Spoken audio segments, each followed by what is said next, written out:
বাংলাদেশে নব্য আগুন সন্ত্রাস তৈরি হয়েছে। এটা হচ্ছে একটা পরিকল্পিত ঘটনা। এটা শুধু দেশীয় যে ষড়যন্ত্র তা না।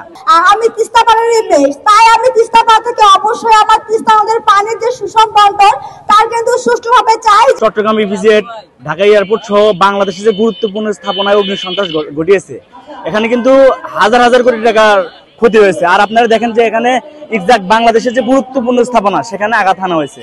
এটা হচ্ছে একটা পরিকল্পিত ঘটনা। এটা শুধু দেশীয় যে ষড়যন্ত্র তা না। এটা হচ্ছে আমার কাছে যেটা মনে হয়, এটা হচ্ছে ইন্টারন্যাশনাল ষড়যন্ত্র। এটা বাংলাদেশকে অস্থিতিশীল একটা পরিস্থিতি তৈরি করে বাংলাদেশের যে স্থিতিশীল যে অবস্থা এটা যেন না আসতে পারে, এই একটা পরিকল্পনা থেকে ইন্টারন্যাশনাল কোন চক্রান্তের মাধ্যমে এই অগ্নিসংযোগ ঘটিয়ে থাকতে পারে। তো আমরা রাজশাহী বিশ্ববিদ্যালয় থেকে স্পষ্ট ভাষায় জানিয়ে দিতে চাই, যে ষড়যন্ত্রই ঘটুক এর নিরাপত্তার দায় একমাত্র ইন্টারিম গভর্নমেন্টের, যারা সরকার দায়িত্ব থাকবে তাদের, আর এই ব্যর্থতাও তাদের। আমরা চাই যে তারা হচ্ছে বাংলাদেশের মানুষের অর্থনৈতিক নিরাপত্তা দিবে, জীবনের নিরাপত্তা দিবে, আমার বন্যা ধর্ষিত হলে তাদের বিচারের নিরাপত্তা দিবে। আমরা যদি দেখি যে আমাদের বাংলাদেশের মানুষের যে স্বপ্ন নিয়ে আমরা আন্দোলন সংগ্রাম করেছিলাম, আমাদের আন্দোলন সংগ্রাম ছিল কি?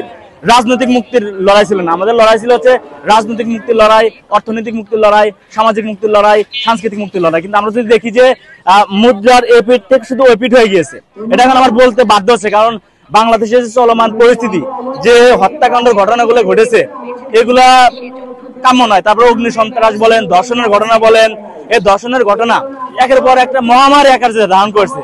তো এই জায়গা থেকে আমরা রাজশাহী বিশ্ববিদ্যালয়ের শিক্ষার্থীরা স্পষ্টভাবে বলে দিতে চাই যে আমরা রাজশাহী বিশ্ববিদ্যালয়ের শিক্ষার্থীরা সবসময় দেশের সংকটপূর্ণ অবস্থায় ছিলাম, আছে এবং থাকবো। এবং আমরা রাজশাহী বিশ্ববিদ্যালয়ের শিক্ষার্থীরা শুধু রাজশাহী বিশ্ববিদ্যালয়ের শিক্ষার্থী না, বাংলাদেশের বিবেকের কণ্ঠস্বর হতে চাই। তো আমরা আজকের সমাবেশ থেকে স্পষ্ট ভাষায় জানিয়ে দিতে চাই, বাংলাদেশে যে অগ্নি সন্ত্রাস ঘটেছে, আর নেক্সট কোন স্থাপনায় যেন এরকম অগ্নি সন্ত্রাস ঘটনা না ঘটে। আমাদের যে একটা জবি ছাত্র দলের একবার হত্যাকাণ্ড হয়েছে, আর দ্বিতীয় যেন কেউ খুনের শিকার না হয়, আর কোনো বোন যেন ধর্ষণের শিকার না হয়, এর বিরুদ্ধে আমরা আজকে রাজশাহী বিশ্ববিদ্যালয় প্যারিস রোড থেকে জিরো টলারেন্স ঘোষণা করলাম। আমাদের এই যে শান্তি বনবসন দেখছেন, এটা মূলত বাংলাদেশে চলমান যে সকল হত্যাকাণ্ড হচ্ছে, আমরা দেখলাম খুব সম্প্রতি বিশ্ববিদ্যালয়ের কিছু শিক্ষার্থীকে হত্যা করা হচ্ছে, পাশাপাশি নানাভাবে বাংলাদেশে নানা হত্যাযজ্ঞ চলছে। পাশাপাশি আমরা দেখতে পাচ্ছি যে বাংলাদেশে নব্য আগুন সন্ত্রাস তৈরি হয়েছে। এর পাশাপাশি বাংলাদেশে আমরা দেখতে পাচ্ছি একাধিক পরিমাণ জায়গাতে গণহারে ধর্ষণ হচ্ছে, কিন্তু এটা আসলে বিচারের আওতাধীন নয়। তো আমাদের এই অবস্থানের মাধ্যমে আমরা একটা স্পষ্ট বার্তা দিতে চাই ইন্টারিমকে, যে আসলে আপনারা চাচ্ছেন যে ফেব্রুয়ারিতে নির্বাচন দিবেন, বাট তার আগে তো এই বিষয়গুলোর একটা সুষ্ঠু সমাধান দরকার, এগুলোকে বিচারের আয়ত্তে আনা দরকার। আমি বিনীতভাবে অনুরোধ করব ইন্টারিম গভর্নমেন্টকে যে এই বিষয়গুলো সুষ্ঠু তদন্তের মাধ্যমে অতি দ্রুত সম্ভব বিচারের আয়ত্তে আনার জন্য। পাশাপাশি আমরা চাই একটা নিরাপদ ক্যাম্পাস এবং একটা নিরাপদ বাংলাদেশ। আমরা রাজশাহী বিশ্ববিদ্যালয়ের শিক্ষার্থী এবং সব থেকে বিশ্ববিদ্যালয়ে কিন্তু মেধাবী শিক্ষার্থী। আমরা এখান থেকে জানতে চাই যে আমাদের যে উত্তরবঙ্গ, সেখানে যে আমাদের যে তিস্তা নদী, সেই তিস্তা নদীর যে পানি সেটা সুষম বন্টন।